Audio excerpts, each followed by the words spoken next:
Hey everyone, welcome to 2020. This is Chad with Be Gone for Good. I make videos all about adventure motorcycling, from the bikes that I've ridden to the trips that I've taken, tutorials, DIY, things like that. Anything that has to do with adventure motorcycling, you're going to find it here on this channel. If it sounds like something that's interesting to you, definitely feel free to subscribe. Hit that bell for notifications anytime we release a future video. Today, I'm going to be doing my 18-month walk around of the Africa Twin.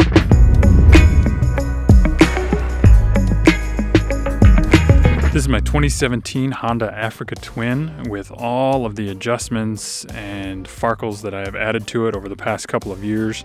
I've owned it for about 18 months now and wanted to walk you through the things that I've done to it, the trips that I've taken, and what the scars that have become of it because of that, and what I think of the accessories that I've put on this bike at this point. I'm going to work basically front to back, so if you're interested in seeing the items that are on the rear of the bike, just fast forward a little bit further in the video and that should take you to them. Right off the bat, one of the obvious changes that I made was getting a screen riser from Batson. Batson screen risers. I will leave links to all of these items down in the description in case you want to take a look.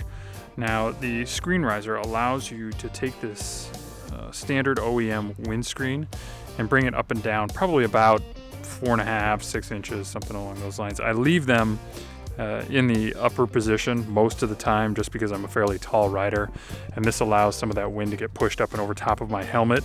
But when we go off-road, I can unscrew these little knobs right here in the front and lower the whole thing all the way down to its essentially original height. So the Batson screen riser brings it up probably 4 to 5 inches with some hardware that sits in the back that allows it to get raised in a pretty fluid motion. Essentially anywhere in there that you want to put it, it can get up to that height. So that's the first.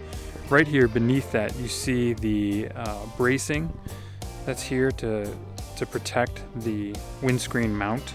I know Camel makes one of these. This one is a little bit different, a guy that I found on Facebook. I'll include the link below. I can't remember his name right now, but it's a little bit cleaner design as far as I'm concerned, where it doesn't actually mount to the crossbar here. It actually screws in up in here, so it's a cleaner design as far as I'm concerned. So that's why I got that one as opposed to the Camel, and it's worked very, very well. It definitely strengthens the overall support mechanism significantly. It's clear right when you attach it that you've made it a much more robust system from that point. The next thing I would like to talk about are the handguards that I got. Obviously the AT comes with its own handguards. I don't think they are sufficient for anything even remotely close to off-road riding. As soon as you drop those plastic ones, will probably break on you. This is much, much more robust, much tougher, with that metal bar that runs all the way behind the entire handguard. This is a Barkbusters Storm. So the Barkbusters handguards essentially are just this metal bar. So this metal bar runs all the way across the front of the entire thing, as you can see there. And then they make different attachments that go on the front of it. So they have like a summer one that's basically just a flat piece up here. They've got one that wraps around just a little bit, and then they've got the Storm, which does basically a full 180-degree wrap on the front of your hand. I bought the Storms just because I ride it often in the cold weather and a lot in the rain, so the Storms help protect my hands a little bit more than the summer guards would, and keep me maybe a little bit warmer in that cold weather.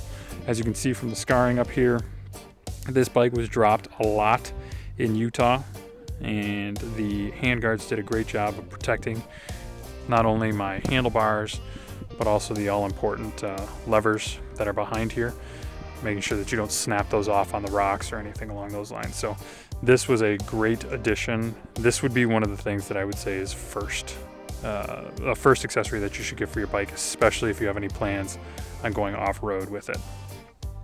The next thing I would like to talk about is something that people don't often see, and it doesn't make a whole lot of, I guess it's not a sexy accessory, but I got some bar risers on here because when I stand up, again, at 6'5", these bars were a little low for me, so I was kind of hunching over the bars, and this kind of moves them back a little bit and up. I want to say they were a 3.5-inch riser. They're not really expensive, and they fit into the standard risers that are already on the bike. So it's a really, really nice attachment.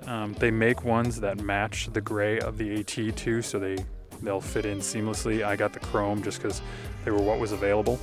But I am really, really happy with those upgrades, just because it made my riding so much more comfortable, both standing and sitting. So I was really happy to have those, and they're not wildly expensive either. So if you didn't get the stocking stuffer you wanted for Christmas, these would be a great addition to your bike if you need the handlebars brought back to you a little bit. Maybe a 20-minute install as well. So that was a real benefit. The next thing I would like to talk about are my accessory mounts. So I've got a Ram ball here that I used to have a phone mount to that went up here. Now I use it for a camera or anything else that I need to get basically right in front of me. So if I have a GPS that I'm using or anything like that, I can put it into the Ram ball. And then I also have the quad lock on a Ram ball. Now this is the greatest phone mount that you're gonna find. I had a Ram ball mount for the longest time, and then I found this. This is better. It is one-handed operation. I can take my phone on and off inside my jacket while I'm riding if I need to. Not that that's necessarily a safe way to do it, but it can be done because it's so easy to operate, and it's a much more secure mount than the Ram ball one ever was. So I was really happy with that.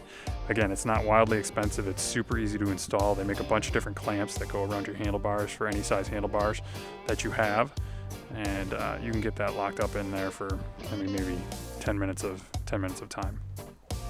The next thing I would like to talk about is my Moscow tank bag, the Nomad. I came from a Wolfman Rainier, which, if you know the Wolfman line, the Rainier is enormous. I don't know exactly what size it is, but it's gargantuan compared to this one. This is a much smaller bag, but it's also much more organized in the way that it's set up because it has a layered setup. So each one of these flaps comes forward. I will include a link to my full review of the Moscow bag. Well, I guess it's not technically a review. The full opening and walkthrough of the Moscow bag. I will be doing a review of the bag now that I've taken it on a few trips shortly here, so you can find out my actual thoughts both on-road and off-road when it comes to the Moscow gear. Next thing I would like to talk to you about is my Alt-Rider crash bar and skid plate system. Now, there are two major manufacturers that deal with the crash bars on the AT. I would say that Alt-Rider is one of them and Outback Motortech is the other one. I chose Alt-Rider because I like the look of them and I like the piecing system, how it pieces together in three separate sections. You have the upper piece up here, so that goes around the front, comes down here, includes this loop here, and attaches there. You have the lower piece, which essentially is your bottom section here that guards the engine, and then you have this center piece here that attaches to both and kind of makes the entire system very, very rigid. Outback Motortech has a similar system, and my buddy has that one, and he's also similarly very happy. I think that you'd probably be pretty well off either way with the full systems because they do protect the bike extraordinarily well. Again, I dropped this often in Utah, and these bars got bent and scraped and beat up, but the bike itself did not. So they serve their purpose very well there. Whatever you choose, recognize that you have to get a matching skid plate for it. So you can't get the Alt-Rider skid plate and the Outback Motortech bars, or the Outback Motortech skid plate and the Alt-Rider bars. It's going to have to be a full system. So make sure you're taking that into account. But the skid plate here is really, really robust. It's super, super strong. I'm very, very happy with this as well. As again, in Utah, I was bottoming out on top of rocks and all sorts of nastiness that would have put some hurt on this engine casing if it wasn't for this really, really sturdy skid plate underneath it. And as you can see here, they also include a little skid plate extension that you can put on your center stand to just further protect the engine. Now, I beat that thing to death. I had actually at one point got knocked off and pushed back, and I hit a rock hard enough to really flex the entire thing.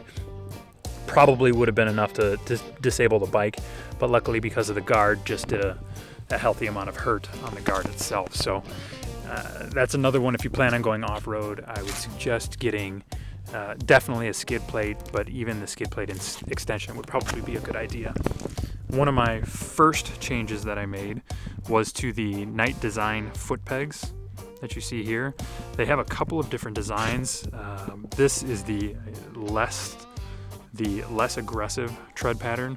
It just has these little kind of knobby things that stick up here, and they make one that actually has teeth that come up that seems a little bit more like it's kind of off-road oriented than this one. This one does me very, very well. Never had an issue with slipping off of the pegs in some pretty nasty weather. I ride a lot in the rain and sometimes in the mud, and have never had an issue with these, so I'm really, really happy. They're also very, very wide, so it gives you a really good purchase for your foot, and I was super happy with these. They're a little bit expensive, but they seem to hold up really well, and I've been very happy with them overall. The next thing I would like to talk about is the Reckless 80 system from Moscow. I had been looking for luggage for a long time and had thought about going in a very minimalist way, but opted for the R80 because it just works really well. It doesn't fit the AT as well as it probably fits other bikes because of those rear grab handles that you can't really remove or get around, but it still works okay. It still has enough capability that you can use the R80 on the AT. I will be doing a full review of this also now that I've done a couple of trips with the R80. I've been very happy with Moscow gear across the board, so I will be giving it a good review, but a fuller review about exactly what I liked and didn't like about this baggage system. One of the last things I would like to talk about is this rear plate. I got an alt-rider rear plate and then a pillion plate, which is underneath this. Basically just to make the entire back portion very easy to use for packaging or carrying anything or tie downs. And both of these plates are really, really sturdy, really, really thick steel back here, or aluminum, and I'm a big fan of them. And I've been strapping things to these long before I had the R80, and they just work really well to put a big luggage rack back there. And it gives you a lot of space beyond the tail of the bike also to be mounting things that otherwise might not fit behind you on the standard seat. That's everything I have for the 18-month walk around of my 2017 Africa Twin. This is Chad with Be Gone for Good signing off. Thanks a lot.